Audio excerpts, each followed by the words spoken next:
더불어민주당 전당대회 돈봉투 의혹 사건을 수사해온 검찰이 처음으로 신병 확보에 나섰던 핵심 인물이죠. 강래구 전 수자원공사 상임감사의 구속영장이 법원에서 기각됐습니다. 검찰은 강 전 감사가 일부 증거를 인멸하려 했다며 구속이 필요하다고 했지만 법원은 이 주장을 받아들이지 않았습니다. 전격적인 압수수색 이후 속도를 내왔던 검찰 수사, 열흘 만에 제동이 걸리게 됐는데요. 먼저 정상빈 기자가 보도합니다. 강래구 전 한국수자원공사 상임감사가 어젯밤 자정 무렵 서울구치소에서 풀려났습니다. 현명한 판단을 해주신 재판부에 감사드립니다. 이상입니다. 12시간에 걸친 심사 끝에 법원은 강 전 감사가 증거인멸을 시도하거나 다른 사람이 허위 진술을 하도록 회유했다고 단정하기 어렵다고 판단했습니다. 주요 혐의에 대한 증거가 일부 수집됐다며 추가 규명될 부분을 감안할 때 구속은 방어권을 지나치게 제한할 것이라고 덧붙였습니다. 유력한 물증인 당시 통화 녹음이 확보됐지만 그 내용을 두고선 당사자가 부인하고 있어 추가 확인이 필요하다는 겁니다. 강 전 감사는 통화 녹음이나 구체적인 혐의에 대해서는 말을 아꼈습니다. 녹취 자체가 조작됐다 이런 입장은 아니실 거 아닙니까? 검찰은 강하게 반발했습니다. 말을 맞추고 회유를 시도한 정황이 있고 실질적인 증거인멸도 발생했다.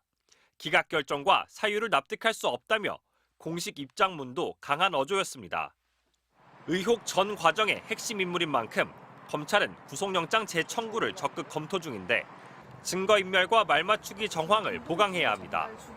강 전 감사는 압수수색에 불응한 게 아니라 취재진이 계속 전화하고 집에 찾아와 연락을 못 받은 것이며 다른 사람들과 통화도 상황을 서로 공유한 것뿐이라는 입장인 것으로 알려졌습니다.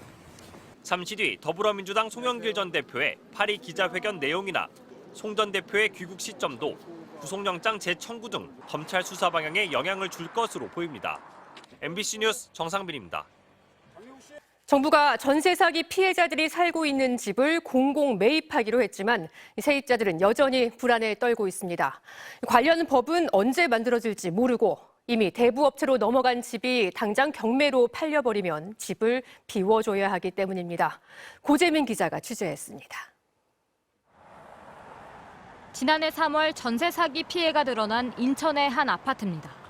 3월 23일 경매가 결정되자 일주일이 지난 3월 30일 채권자인 신용협동조합이 채권을 캐피탈 업체로 넘겼습니다. 이 캐피탈 업체 역시 한 달도 채 지나지 않아 채권을 또 다른 대부업체로 넘겼습니다. 1억 2천만 원을 넘던 채권액은 절반도 안 되는 6천만 원, 전셋값 이하로 떨어졌습니다. 집값 하락으로 채권 회수가 힘들다고 판단한 금융기관들이 재빨리 대부업체로 채권을 넘긴 겁니다. 보증금이 묶여 가장 많은 타격을 입은 세입자들은 추가 손해를 피할 수 있는 방법이 없습니다. 주식회사 대부회사로 2022년 4월 15일자로 채권 양도를 했습니다. 이 부실 채권으로 인해서 저희들은 지금 현재 어떠한 혜택도 받지 못하고 인천 미추홀구의 전세 사기 피해 주택 가운데 4분의 1가량인 440여 채의 담보 채권은 이미 대부업체로 넘어간 상태입니다. 정부는 금융사들에게 경매 중단을 요청했지만 이렇게 이미 2차, 3차 대부업체로 넘어간 경우 대부업체가 손해를 보면서 경매를 늦출 이유가 없습니다. 실제 지난 20일 진행된 경매 4건은 모두 대부업체가 채권을 갖고 있었습니다. 피해자들은 법원이 나서 직권으로 기일 연기를 해달라고 요구하지만 위법 문제가 발생할 수 있습니다. 정부는 법 개정을 통해 경매에 올라온 피해자의 주택을 LH가 공공 매입하겠다고 밝혔지만 당장 오는 월요일에도 경매 30여 건이 또 잡혀 있습니다. 대부업체 쪽에서 이걸 유예하는 거를 받아줄지 모르는 상황이어서 매각이 되면은 낙찰 받으면 저희가 나가야 되는데. 정부가 약속한 100명의 법률 전문가와 심리상담사 지원 서비스는 휴일인 오늘과 내일은 문을 열지 않습니다. 정부와 여당은 내일 고위당정협의회를 열고 피해주택 매입 방법을 논의할 예정입니다. MBC 뉴스 고재민입니다. 조 바이든 미국 대통령이 다음 주 미국을 국빈 방문하는 윤석열 대통령과의 정상회담에서 북한의 핵 공격에 대한 실질적인 억제 조치를 약속할 것으로 전해졌습니다. 핵무기 운영에 우리나라가 일정 부분 참여하는 핵 공유 방안이 유력하게 거론되고 있는데요. 워싱턴에서 김수진 특파원이 취재했습니다. 미국 바이든 대통령은 북한의 핵 공격을 억제하기 위한 추가 조치를 약속할 것으로 알려졌습니다. 로이터 통신에 따르면 미국 행정부 고위 당국자는 북한의 공격에 맞서 미국이 한국을 방어한다는 약속에는 의심의 여지가 없다며 바이든 대통령이 충분한 조치를 약속할 것이라고 전했습니다. 특히 대중의 기대를 충족하기 위해 한국과 강도 높게 협력하고 있다고 밝혔습니다. 북한의 도발 강도가 점점 세지는 상황에서 국내 일각에서 제기되는 자체 핵무장 주장 등을 의식한 발언으로 보입니다. 이에 따라 다음 주 정상회담에서 확장 억제 강화를 통한 한국형 핵 공유가 논의될 거란 전망이 힘을 얻고 있습니다. 한국형 핵 공유는 유럽 미군 기지에 핵무기를 배치한 나토식 핵 공유와 달리 한국에 핵무기를 갖다 놓진 않지만 운용은 한국과 미국이 협의해야 한다는 개념입니다. 즉 태평양의 미군 기지에 배치된 핵 자산을 한반도 유사시에 한국의 요청에 따라 즉각적으로 보낼 수 있게 한다는 겁니다. 또 회담에선 우크라이나 문제도 논의될 전망입니다. 한국의 군사 지원을 공식화하진 않더라도 동맹으로서 협력을 강화한다는 뜻을 모을 것으로 전망됩니다. 대만 문제도 작년 정상회담에서는 원론적인 수준의 언급만 있었지만 이번에는 수위를 높여 논의할 수 있다는 관측이 나옵니다. 미국 국무부는 윤 대통령의 대만 발언 이후 불에 타 죽는다며 중국이 연일 비난하고 있는 것과 관련해 한국과 대만 문제를 계속 조율할 것이라고 분명히 했습니다. We will go about this in coordination with our important allies and partners, of which, of course, the Republic of Korea is one of them. 백악관은 국빈만찬에 한국계 유명 셰프를 특별 초청했다며 윤 대통령 방문을 신경 쓰고 있음을 강조했습니다. 급변하는 외교 정세 속에 다음 주 이곳 백악관에서 두 정상 간 어떤 논의가 오가게 될지 주목됩니다. 워싱턴에서 MBC 뉴스 김수진입니다. 지금 아프리카 수단 상황이 심상치가 않습니다. 일주일째 이어지고 있는 내전으로 벌써 300명이 넘게 숨졌는데요.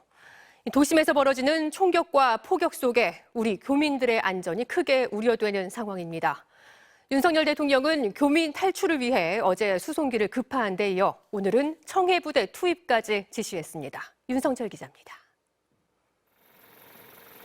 아프리카 해상에서 약탈을 일삼는 해적으로부터 우리 선박을 보호하기 위해 현지 파병 중인 청해부대입니다. 윤석열 대통령은 오늘 오만 살라라항에 정박 중인 청해부대를 수단 인근 해역에 급파하라고 지시했습니다. 우리 국민의 탈출을 위해 707 대테러 특수임무대 등을 태운 수송기를 현지로 보낸 이후 단 하루 만에 이뤄진 추가 조치입니다. 수송기는 조금 전 현지에 도착해 교민 이송 작전에 착수했습니다. 정부가 이틀 연속 자국민 보호에 나선 것, 수단의 유혈 분쟁 상황이 그만큼 심각하기 때문입니다. 라마단 금식 종료를 기념하는 이슬람 최대 명절을 맞아 수단 정부군과 현지 군벌은 4일간의 휴전에 합의했지만 말뿐이었습니다. 수단의 수도 하르툼 도심에서는 양측이 격렬한 총격과 포격을 주고받는 모습이 잇따라 목격됐습니다. 명절을 맞아 이슬람 사원을 찾은 시민들은 공포에 떨며 분쟁이 멈추기를 기도했고 또 다른 이들은 필사의 탈출에 나서고 있습니다. يعني ما كان في صراحة ما كان في بساط ما كان في كده الناس كانت متحركة برجولة شايلة شنطة ومتحركة. 우리 국민의 탈출도 녹록치 않은 상황입니다. 정부와 충돌 중인 수단 군벌은 다른 나라 국민들이 탈출할 수 있도록 모든 공항을 부분 개방하겠다고 밝혔습니다. 하지만 수도 하르툼 국제공항에서 여객기가 불타고 연기가 치솟는 모습이 SNS에 공개되는 등 안전 우려가 여전한 상황입니다. 수단에서 지난 일주일간 벌어진 무력 충돌로 인한 사망자는 400여 명, 부상자도 4천여 명에 달합니다. 수단 정부군은 공항 등 도심 곳곳에서 교전이 계속돼 미국과 영국, 중국, 프랑스 등 각국 외교관을 군용기로 대피시키는 방안을 조율 중이라고 밝혔습니다. MBC 뉴스 윤성철입니다. 운전하시는 분들 이번 소식 유심히 보셔야겠습니다. 앞에 보이는 신호등이 빨간불일 때 우회전하려는 차량은 횡단보도 앞에서 반드시 잠깐 멈춰야 합니다. 석 달의 계도 기간을 거쳐서 오늘 처음으로 단속이 시작됐는데 아직도 헷갈려하는 운전자들 많았습니다. 송정훈 기자가 단속 현장에 나가봤습니다. 인천의 한 초등학교 앞 25톤 덤프트럭이 다가오더니 정지하지 않고 우회전을 시작합니다. 그 순간 횡단보도 신호가 파란불로 바뀌었고 길을 건너던 초등학생은 트럭에 치여 숨졌습니다. 2달 전에도 70대 여성이 우회전하던 화물 차량에 치여 숨졌습니다. 반복되는 우회전 사고를 막기 위해 도로교통법이 개정됐습니다. 앞에 보이는 신호등이 빨간불이면 우회전을 하는 차는 반드시 횡단보도 앞에서 일단 멈춰야 합니다. 석 달간의 계도 기간이 끝난 오늘 본격적인 단속이 시작됐습니다. 이곳에는 우회전을 하려는 차들이 줄지어 대기하고 있습니다. 아무리 서행하더라도 정지선 앞에서 한번 멈추지 않으면 모두 단속 대상이 됩니다. 빨간불에 멈추지 않고 우회전하는 택시, 곧바로 적발됐습니다. 항의하는 운전자도 있습니다. 멈췄단 말이에요. 근데 보행자 신호가 안 보이니까. 1시간 만에 15건의 위반 사례가 적발됐는데 아직도 바뀐 법을 모르는 운전자가 많았습니다. 이쪽은 항상 거의 그냥 가니까 저도 그냥 바꿔주고. 아예 우회전 신호등을 설치해달라는 요청도 나옵니다. 좌회전만 있고 우회전은 거의 없으니까 차라리 그게 있으면 될 것 같은데. 우회전 신호등이 있는 성남의 한 삼거리. 신호에 따라 우회전을 하면 되지만 그냥 지나치는 운전자들이 적지 않았습니다. 여기 자주 다니는 길이 아니라서 그냥 잘 못 보고 지나간 것 같아요. 우회전을 할 때 반드시 잠깐 멈춰서지 않으면 오늘부터 범칙금 6만 원에 벌점 15점이 부과됩니다. 정지선 앞에서 봤을 때 적색지을 때 꼭 멈춰야 된다. 그리고 횡단보도에서 보행자가 건너려고 하거나 건너는 중일 때 항상 멈춰야 된다. 경찰은 5월 말까지 한 달 동안 집중 단속을 벌일 계획입니다. MBC 뉴스 송정훈입니다.